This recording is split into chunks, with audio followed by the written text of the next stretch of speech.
I'm here with Brian Hatano. He's our fearless leader at Motorcyclist Online. How did you start out in like gearhead industries? I don't know, you may not be able to tell by looking at me, but that goes way back to the 1970s. I was just doing my own engine work, and so I looked up a shop over in El Segundo, took my car over there to have it custom painted. I ended up hanging around the shop and Had to paint it yourself. no, yeah, they were doing the work, but I just loved the atmosphere. It was a dingy little dirty dusty shop, nothing fancy or high tech. At the time they were doing some studio work. They were doing the cars from the movie Grease, and they were just starting out on a new TV show at the time. Nobody ever heard of it. It's called Dukes of Hazzard. It's right about the time when I just asked the owner of the shop if I could get a job there. So how old are you? Let's see, at the time. You look good for however old, but the black hair, you using like formula in your hair a little bit? There's some gray in it. What'd you do for Dukes of Hazzard? I started to do what's called a pipe ramp. Those are used by the stunt team to flip cars over. It's a pretty crude device. It just has to be strong. They had to be mainly out of sight so that when you position the scene, you can't see the pipe ramp. They wrecked a lot of cars, didn't they? Oh yeah. Did you fix those up? At the time, more into the stunt, the props and the stunt equipment. We did some work on the General Lees, but by then they were starting to see how many cars they went through, and they were starting to bring they were starting to bring the work in-house. One jump scene, they went through 17 General Lees. Oh. And Just kept shooting it over and over and over. So now you're like auto painter to the stars. I like to design graphics, and I like color. There was a couple of good custom painters working at the shop at the time. It was just trial and error and just hands-on learning. Who's some of the people we would know that you've worked on? The Chips cars. Did you ever meet Punch and whatever the heck the other guy's name is? Yeah. Punch and Whitey? By the time I was working on the Chips show, it was like season 5. Larry Wilcox, he was off the show, and they had that other tall, good-looking guy. The other Darren. Yeah, and Bruce Penhall was on the show. But oh yeah, he was on Chips. Yeah. He was a good rider. Yeah, Bruce Jenner was there too. What did you do for them? Stunts or the bike? We did cars. I did Punch's Firebird on the show, painted that a couple of different times.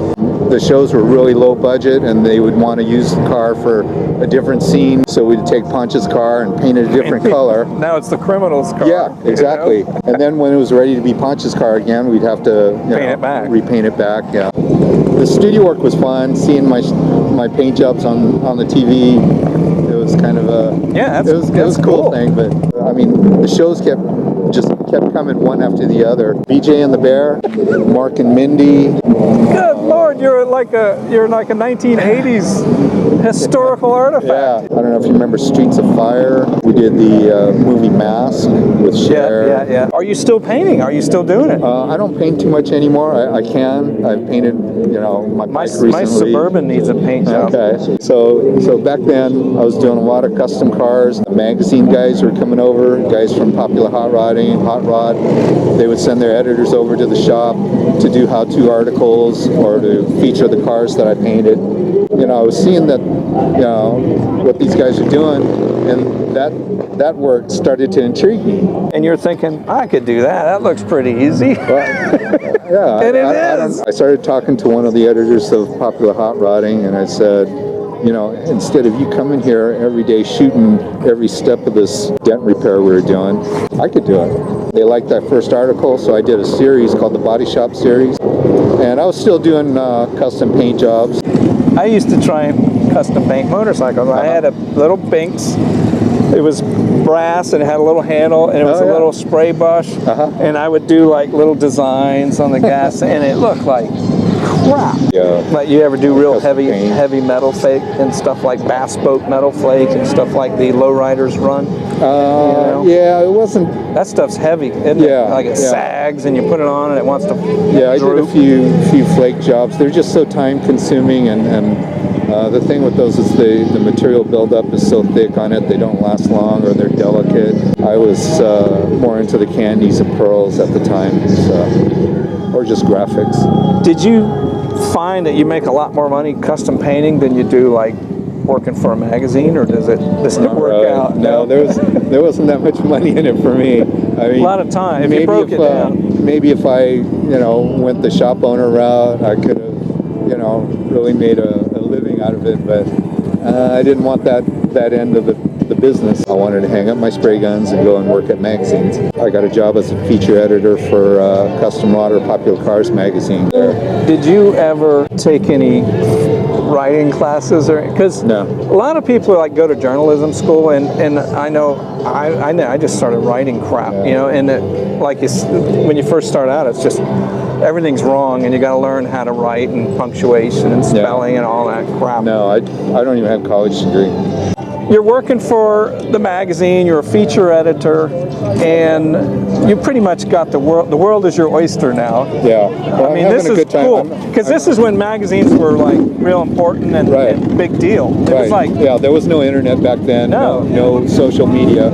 I hired on as a feature editor, and then eventually, I guess within a year, I was promoted to editor-in-chief of the magazine. After a couple years with Macmillan Publishing, I was offered a job at Carcraft, and immediately jumped, gave my 2-week notice. Yeah, that's like a main big-time magazine. Got my office on Sunset Boulevard at the old Peterson building. Like the golden era of the Peterson books. We had Hot Rod, Carcraft, Motor Trend, Motorcyclist, which is where I'm at now. John Diana, the senior VP at the time, he pulled me off of Carcraft and offered me a job as editor-in-chief of Drag Racing magazine. I just felt the pressure to accept this job. So it was like a promotion. It was, but it really wasn't something that I wanted at the time. But I took it because it was suggested that I take the job. That wasn't really my comfort zone. So I went back to Carcraft for another year, I guess. And that's when I started getting back into cars, working on cars. Oh, you went back to painting? Yeah, with the same guy that I started off with. Back to the old shop. Doing custom cars. It was one that was built at the original shop. It's the 50 Merc from the movie Cobra. It was rolled over and smashed up. So much of the car had to be redone.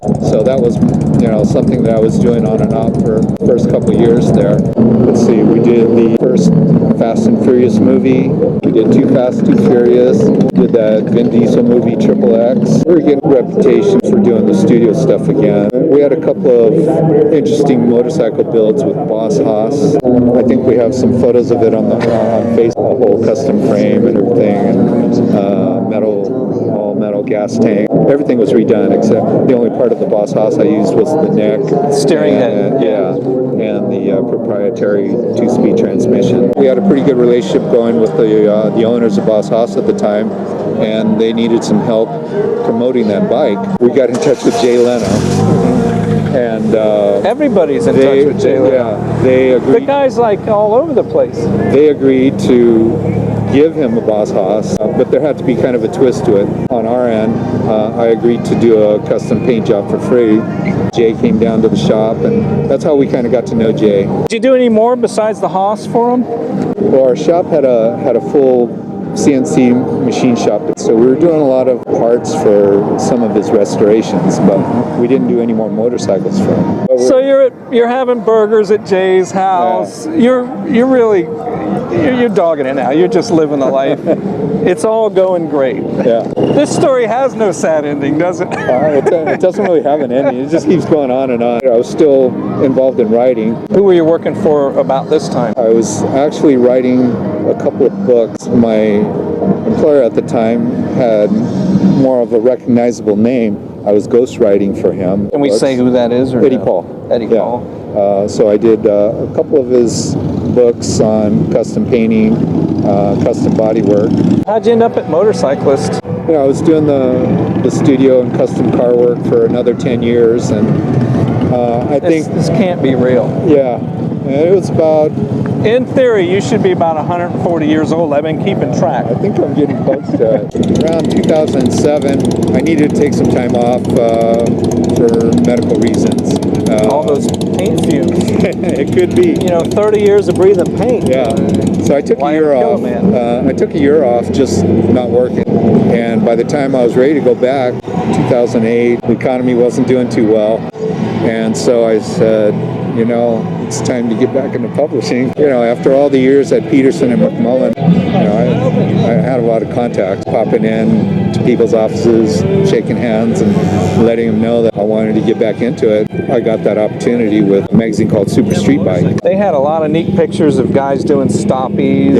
Yeah, it was a. Was that you? No, was that your stuff? I wasn't doing any of the stunt stuff, but that was a stunt lifestyle, custom street sport bike magazine. It was a young guys magazine, you know. It was. It was a whole different vibe than kind of what our thing is doing, which is a lot older group. Yeah. I love Super Street Bike. You were probably there when I was reading it.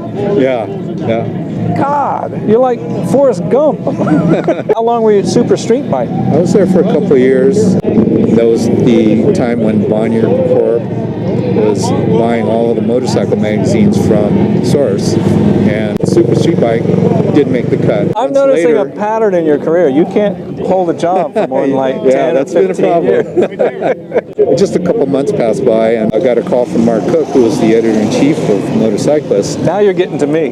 Yeah, and we're almost current now. I caught on fast. I learned as much as I could in a very short period of time about how to do the website, and I was also writing, doing some writing. Yeah, for the you do print features side. and stuff for the magazine. Yeah, I had a long-term bike. And here we are today at Daytona. Yeah. Gonna go check out the TT. Thanks to Harley Davidson. They've set us up a nice suite. You know, when I started this, I said, yeah, Hatano's a neat guy. I'd like to talk to him because you've done a lot of stuff. You've done way more stuff than I ever even imagined you doing.